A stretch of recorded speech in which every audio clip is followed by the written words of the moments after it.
ওম শান্তি। আজ 31শে জুলাই 2024 প্রাত মুরলি। বাবা আজ বলেছেন, মিষ্টি বাচ্চারা, তোমরা নিজেদের টাইম ওয়েস্ট করবে না, মনে মনে জ্ঞানের মন্থন করতে থাকো, তাহলে নিদ্রাজিত হয়ে যাবে, ক্লান্তি আসবে না। আজকের মুরলির প্রশ্ন, তোমরা বাচ্চারা বাবার কাছে সমর্পণ করেছো কেন? সমর্পিত হওয়ার অর্থ কী? উত্তর, সমর্পিত হওয়া অর্থাৎ বাবার স্মরণে সমাহিত হয়ে যাওয়া। যখন স্মরণে সমাহিত হয়ে যাও, তখন আত্মারূপী ব্যাটারি চার্জ হয়ে যায়। আত্মারূপী ব্যাটারি নিরাকার পিতার সঙ্গে যুক্ত হলেই ব্যাটারি চার্জড হয়, বিকর্ম বিনাশ হয়, পুণ্য জমা হয়। ওম শান্তি। আত্মাদের পিতা বসে আত্মারূপী বাচ্চাদের বোঝাচ্ছেন, এখন এখানে তোমরা শরীর সহ অর্থাৎ দেহধারী হয়ে বসে আছো। জানো যে এই শরীর হলো মৃত্যুলোকে অন্তিম শরীর। তারপরে কি হবে? তারপরে বাবার সঙ্গে শান্তিধামে একত্রিত হবে। এই শরীরটি থাকবে না, তারপরে স্বর্গে আসবে, তাও নম্বর অনুযায়ী, পুরুষার্থ অনুসারে। সবাই তো একসাথে আসবে না। এই রাজধানী স্থাপন হচ্ছে। যেমন বাবা হলেন শান্তির সাগর, সুখের সাগর, বাচ্চাদেরও এমন শান্তির সুখের সাগর বানাচ্ছেন। এরপরে শান্তিধামে গিয়ে বিরাজমান হতে হবে। অতএব বাবাকে, নিজের ঘর পরমধামকে এবং সুখধামকে স্মরণ করতে হবে। এখানে তোমরা যত এই অবস্থায় স্থির হয়ে বসো, তোমাদের জন্ম জন্মান্তরের পাপ ভস্ম হয়। একেই বলা হয় যোগ অগ্নি। সন্ন্যাসীরা সর্বশক্তিমানের সঙ্গে যোগযুক্ত হন না। সন্ন্যাসীরা বাসস্থান অর্থাৎ ব্রহ্মের সঙ্গে যোগযুক্ত হয়। তারা হলো তত্ত্বযোগী, ব্রহ্ম বা তত্ত্বের সাথে যোগযুক্তকারী। এখানে জীবাত্মাদের খেলা হয়। সেখানে সুইট হোমে শুধুমাত্র আত্মারা বাস করে। সেই সুইট হোমে অর্থাৎ পরমধামে ফিরে যাওয়ার জন্য সম্পূর্ণ দুনিয়া পুরুষার্থ করে। সন্ন্যাসীরাও বলে, আমরা যেন ব্রহ্মে বিলীন হই। এমন বলে না, আমরা গিয়ে ব্রহ্মে বাস করি। এই কথা তো তোমরা বাচ্চারা এখন বুঝেছ। ভক্তি মার্গে কত পরস্পর বিরোধী কথা শুনতে থাকে। এখানে তো বাবা এসে মাত্র দুটি শব্দ বোঝান। যেমন মন্ত্র জপ হয়, কেউ গুরুকে স্মরণ করে, কেউ অন্য কাউকে স্মরণ করে, স্টুডেন্ট টিচারকে স্মরণ করে। এখন বাচ্চারা তোমাদের শুধুমাত্র শিব পিতা ও পরমধাম স্মরণে আছে। বাবার কাছে তোমরা উত্তরাধিকার প্রাপ্ত করো শান্তিধাম ও সুখধামের, সেটাই স্মরণে থাকে। মুখে কিছু বলতে হবে না। তোমাদের বুদ্ধিতে আছে শান্তিধামের পরে হলো সুখধাম। আমরা প্রথমে মুক্তিতে, তারপরে জীবন মুক্তিতে যাব। মুক্তি জীবন মুক্তি দাতা হলেন একমাত্র বাবা। বাবা বাচ্চাদের বারবার বোঝান, টাইম ওয়েস্ট করা উচিত নয়। জন্ম জন্মান্তরের পাপের বোঝা মাথায় রয়েছে। এই জন্মের পাপ কর্মের কথা তো স্মৃতিতে রয়েছে। সত্যযুগে এইরূপ কিছু হয় না। এখানে বাচ্চারা জানে জন্ম জন্মান্তরের পাপের বোঝা রয়েছে। 1 নম্বরে হলো কাম বিকারের বিকর্ম, যে বিকর্ম জন্ম জন্মান্তর করে এসেছ, আর বাবার অনেক নিন্দাও করেছ। বাবা যিনি সকলকে সদ্গতি দেন, তারও অনেক নিন্দা করেছ। এইসব কথা বুদ্ধিতে রাখতে হবে। এখন যত পারো বাবাকে স্মরণ করার পুরুষার্থ করতে হবে। বাস্তবে বাহ সদ্গুরু বলা হয়, গুরু নয়। বাহ গুরু এই কথার কোনো অর্থ নেই।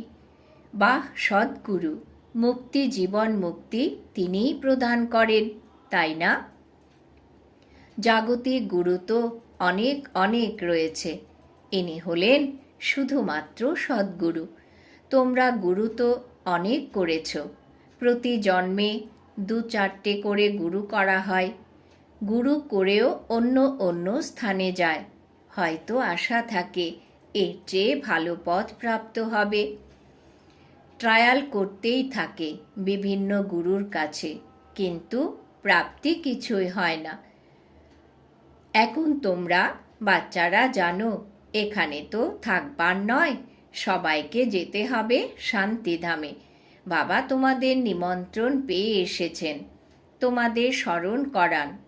তোমরা আমাকে বলেছিলে এসে আমাদের পতীত থেকে পবিত্র করো, পবিত্র শান্তিধাম ও সুখধামও আহ্বান করে আমাদের ঘরে নিয়ে চলো। ঘর তো সবার স্মরণে আছে, আত্মা ফট করে বলবে আমাদের নিবাসস্থান হলো পরমধাম। পরম পিতা পরমাত্মাও থাকেন পরমধামে, আমরাও থাকি পরমধামে। এখন বাবা বোঝাচ্ছেন তোমাদের উপরে বৃহস্পতির দশা রয়েছে। এসব হলো অসীম জগতের কথা। অসীমের দশা সবার উপরে রয়েছে, চক্র সদা আবর্তন করে। আমরাই সুখ থেকে দুঃখে, দুঃখ থেকে সুখে আসি। শান্তিধাম, সুখধাম, তারপরে এই দুঃখধাম। এই কথাও এখন তোমরা বাচ্চারা বুঝেছ। মানুষের বুদ্ধিতে তো এইসব কথা নেই। এখন বাবা জীবিত অবস্থায় মৃত থাকার পদ্ধতি শেখাচ্ছেন। বন্যী পতঙ্গ অগ্নিশিখায় জীবন সমর্পণ করে, কেউ প্রেয়সী রূপে জ্বলে পুড়ে সমর্পণ করে, কেউ পরিক্রমা করে চলে যায়। এও তো ব্যাটারি, তাই না? সবার বুদ্ধি যোগ একের সাথে যুক্ত। নিরাকার বাবার সাথে যেন ব্যাটারি যুক্ত আছে।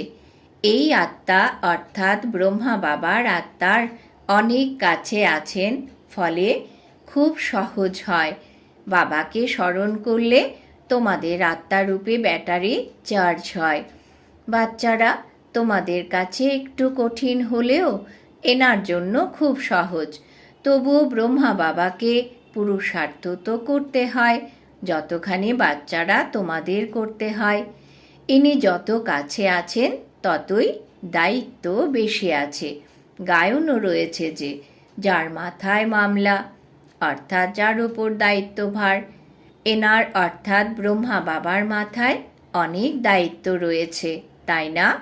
শিব বাবা তো হলেন সম্পূর্ণ, ব্রহ্মা বাবাকে সম্পূর্ণ হতে হবে।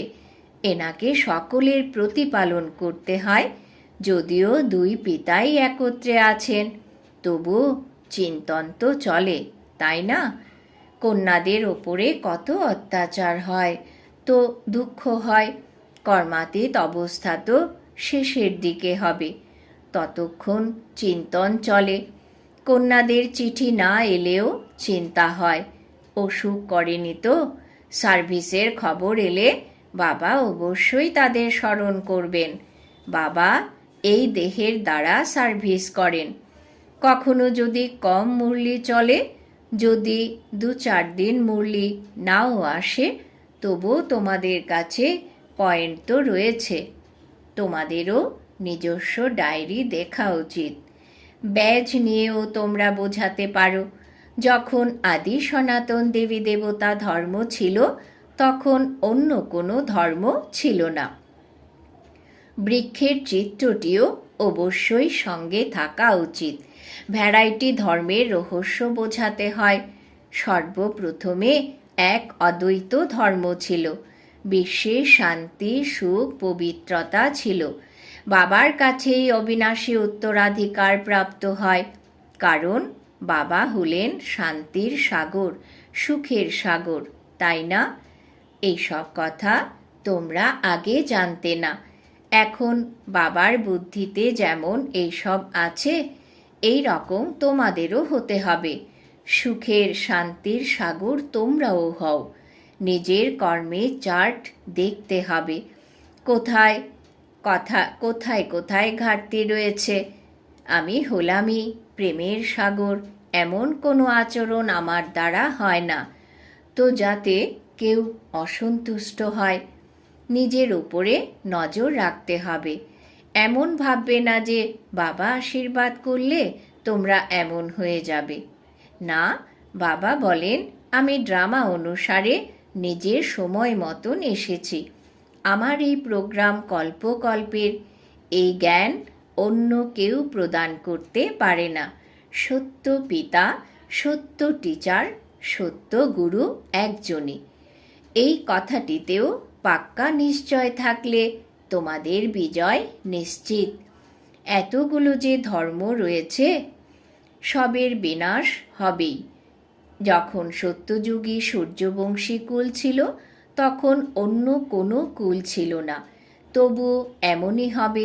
সারাদিন এমন এমন কথা নিজের সঙ্গে বলতে থাকো। জ্ঞানের পয়েন্ট বুদ্ধিতে চলা উচিত, সদা খুশি থাকা উচিত। বাবার মধ্যে জ্ঞান রয়েছে, সেসব তোমরা এখন প্রাপ্ত করছো। সেই জ্ঞান ধারণ করতে হবে, এতে সময় নষ্ট করা উচিত নয়। তোমরা রাতেও সময় পাও। দেখা যায় আত্মা দেহের অর্গান দিয়ে কাজ করে ক্লান্ত হয়ে ঘুমিয়ে পড়ে। বাবা তোমাদের ভক্তি মার্গের সমস্ত ক্লান্তি দূর করে অক্লান্ত করে দেন। যেমন রাতে আত্মা ক্লান্ত হয়ে শরীর থেকে পৃথক হয়ে যায়, যাকে নিদ্রা বলা হয়। নিদ্রারত কে হয়? আত্মার সাথে কর্মেন্দ্রিয়গুলিও ঘুমিয়ে পড়ে। অতএব রাতে শোয়ার সময় বাবাকে স্মরণ করে এমন এমন চিন্তন করতে করতে ঘুমানো উচিত। এমনও হতে পারে শেষকালে তোমরা নিদ্রাজিত হয়ে যাও, তখন সদা স্মরণেই থাকবে। অনেক খুশির অনুভব হবে। 84 চক্র ঘোরাতে থাকবে। ক্লান্তিবশত হাই উঠবে না বা তন্দ্রা আসবে না। হে নিদ্রাজিত বাচ্চারা, উপার্জনের সময় কখনো ঘুমিয়ে থাকবে না। যখন জ্ঞানে, বাবা বলেছেন, যখন জ্ঞানের মধ্যে মজে যাবে তখন তোমাদের এমন অবস্থা হবে, এখানে তোমরা কিছুক্ষণের জন্য বসো তো কখনো ক্লান্তি বা তন্দ্রা আসা উচিত নয়। অন্যান্য দিকে অ্যাটেনশন গেলে ক্লান্তি অনুভব হবে। বাচ্চারা, তোমাদের এই কথাও খেয়াল রাখতে হবে, আমাদের অন্যকেও নিজ সম তৈরি করতে হবে। প্রজা তো চাই, তাই না? না হলে রাজা হবে কিভাবে? ধন দান করলে ধন ফুরাবে না। অন্যদের বোঝালে দান করতে থাকলে কখনো ফুরাবে না। এই না হলে জমাও হবে না। মানুষ তো অনেক কৃপণ হয়, ধন নিয়ে কত লড়াই ঝগড়া হয়। এখানে বাবা বলেন তোমাদের আমি এই অবিনাশী ধন প্রদান করি, তো তোমরা সেসব অন্যদের দান করতে থাকো। এই কাজে কৃপণ হবে না। দান করো না অর্থাৎ ধন নেই, এই উপার্জন এমন, এতে লড়াই ইত্যাদির ব্যাপার নেই। একেই বলা হয় গুপ্ত। তোমরা হলে ইনকগনিটো ওয়ারিয়ার্স। 5 বিকারের সঙ্গে তোমরা যুদ্ধ করো। তোমাদের আননোন ওয়ারিয়ার্সও বলা হয়। পদাতিক সৈন্যবাহিনী সংখ্যায় অনেক থাকে, এখানেও সেই রকম আছে। প্রজা অনেক, বাকি ক্যাপ্টেন, মেজর ইত্যাদি সব আছে। তোমরা হলে সৈন্য, তাতেও নম্বর অনুযায়ী আছে। বাবা বুঝবেন কে কমান্ডার, কে মেজর। মহারথী অশ্বারোহী আছে, তাই না? এই কথা তো বাবা জানেন। 3 রকমের সেবাধারী আছে যারা বোঝাতে পারে। তোমরা ব্যবসা করছো অবিনাশী জ্ঞান রত্নের, যেমন তারাও ব্যবসা শেখায়। গুরু চলে গেলে তার পেছনে মঠ, আশ্রম ইত্যাদির শিষ্যরা চালায়, তাই না? সেসব হলো স্থূল, এ হলো সূক্ষ্ম। অনেক প্রকারের ধর্ম রয়েছে, প্রত্যেকের নিজস্ব মত রয়েছে। তোমরাও গিয়ে তাদের কথা শুনতে পারো, তারা কি শেখাচ্ছে, কি শোনাচ্ছে। বাবা তো তোমাদের 84 চক্রের কাহিনী বোঝান। বাচ্চারা, তোমাদেরই বাবা এসে অবিনাশী উত্তরাধিকার প্রদান করেন, এও ড্রামাতে নির্ধারিত রয়েছে। এখন কলিযুগের অন্ত পর্যন্ত এই আত্মারা আসতে থাকে, বৃদ্ধি হতেই থাকে। যতক্ষণ বাবা এখানে আছেন সংখ্যা বৃদ্ধি হতেই থাকে। তারপরে এত সব আত্মারা কোথায় থাকবে, কি খাবে, সব হিসেব রাখতে হয়, তাই না? সেখানে তো এত মানুষ থাকে না, খাওয়ার জন্য মানুষ কম থাকে, সবার নিজস্ব কৃষি জমি থাকে। আনাজ রেখে কি করবে? সেখানে বৃষ্টির জন্য যজ্ঞ ইত্যাদি করতে হয় না, যেমন এখানে করা হয়। এখন বাবাই যজ্ঞ রচনা করেন, সম্পূর্ণ পুরনো সৃষ্টি যজ্ঞে সোহা হবে। এ হলো অসীমের যজ্ঞ। তারা পার্থিব জগতের যজ্ঞ রচনা করে বৃষ্টির জন্য। বৃষ্টি হলেই খুশি, যজ্ঞ সফল। না হলে আনাজ ফলবে না, দুর্ভিক্ষ হবে। যদিও যজ্ঞ ইত্যাদি করার পরেও বৃষ্টি না হলে তারা কি আর করতে পারে? বিপদ তো আসবেই, অতিবৃষ্টি, আর্থকুয়েক, এই সব তো হবেই। ড্রামার চক্রকে তোমরা বাচ্চারা এখন বুঝেছ। এই চক্র চিত্রটি বিশাল আকারে হওয়া উচিত। বড় বড় স্থানে বিজ্ঞাপন লাগিয়ে রাখলে বড় বড় মানুষরা পড়বে, বুঝবে যথার্থই বর্তমান সময় হল পুরুষোত্তম সঙ্গম যুগ। কলিযুগে মানুষের সংখ্যা অনেক, সত্যযুগে মানুষ কম থাকে, অর্থাৎ এত মানুষ সব নিশ্চয়ই শেষ হবে। শিব জয়ন্তী পালন করা মানেই হল স্বর্গ জয়ন্তী পালন, লক্ষ্মী নারায়ণ জয়ন্তী পালন করা। কথাটা তো খুব সহজ। শিব জয়ন্তী পালন করা হয়। তিনি হলেন অসীম জগতের বাবা, তিনি স্বর্গে স্থাপনা করেছিলেন। যেন গতকালের কথা, তোমরা স্বর্গবাসী ছিলে।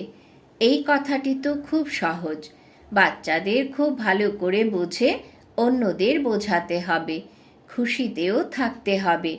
এখন আমরা সদাকালের জন্য রোগ ইত্যাদির থেকে মুক্ত হয়ে 100% হেলদি ওয়েলদি হই। সময় খুব কম রয়েছে, যদিও দুঃখ মৃত্যু অনেক হবে, কিন্তু তোমরা সেই সময় খুব খুশির অনুভব করবে। তোমরা জানো মৃত্যু তো হবেই, কল্প কল্পের এই খেলা, চিন্তার কিছু নেই। যারা পুরুষার্থে খুব পরিপক্ক তারা কখনো হাই হাই করবে না। মানুষ অপারেশন ইত্যাদি দেখে মাথা ঘুরে পড়ে যায়। এখন তো বিশাল রূপে মৃত্যু হবে। তোমরা বাচ্চারা বোঝো এই সব তো হবেই। গায়নও রয়েছে যে শিকারের মৃত্যুতে শিকারীর উল্লাস। এই পুরনো দুনিয়ায় অনেক দুঃখ ভোগ করেছ, এখন নতুন দুনিয়ায় যেতে হবে। আচ্ছা, মিষ্টি মিষ্টি হারানিধি বাচ্চাদের প্রতি মাতা পিতা বাপদাদার স্মরণের স্নেহ সুমন আর সুপ্রভাত। আত্মাদের পিতা তার আত্মারূপী বাচ্চাদেরকে জানাচ্ছেন নমস্কার। আমরা আত্মারূপী বাচ্চারা আমাদের মাতা পিতা বাপদাদাকে জানাই স্মরণের স্নেহ সুমন, সুপ্রভাত, নমস্কার। ধারণার জন্যে মুখ্য সার। 1 নম্বর, বাবার কাছ থেকে অবিনাশী জ্ঞান ধন প্রাপ্ত করে অন্যদের দান করতে হবে। জ্ঞান দান করার সময়ে কৃপণ হবে না। জ্ঞানের পয়েন্টস যেন বুদ্ধিতে চলতেই থাকে। রাজা হওয়ার জন্য প্রজা অবশ্যই বানাতে হবে। 2 নম্বর, নিজের কর্মের চার্ট দেখতে হবে। আমি কি বাবার মতো প্রেমের সাগর হয়েছি? কাউকে কখনো অসন্তুষ্ট করি না তো। নিজের আচার আচরণের দিকে পুরো নজর রেখেছি তো। বরদান। বাবা আজ বরদান দিয়েছেন, জ্ঞানের সাথে সাথে গুণগুলিকেও ইমার্জ করে সর্বগুণ সম্পন্ন হয়ে গুণমূর্তি ভব। জ্ঞানের সাথে সাথে গুণগুলিকেও ইমার্জ করে সর্বগুণ সম্পন্ন হয়ে গুণমূর্তি ভব। ব্যাখ্যা: প্রত্যেকের মধ্যে জ্ঞান অনেক রয়েছে, কিন্তু প্রয়োজন হলো গুণগুলিকে ইমার্জ করার। সেই জন্য বিশেষ কর্মের দ্বারা গুণদাতা হও। সংকল্প করো যে আমাকে সদা গুণমূর্ত হয়ে সবাইকে গুণমূর্তি বানানোর কর্তব্যে তৎপর থাকতে হবে। এর ফলে ব্যর্থ দেখা, শোনা বা করার অবসর থাকবে না। এই বিধির দ্বারা নিজের বা সকলের দুর্বলতাগুলি সহজেই সমাপ্ত হয়ে যাবে।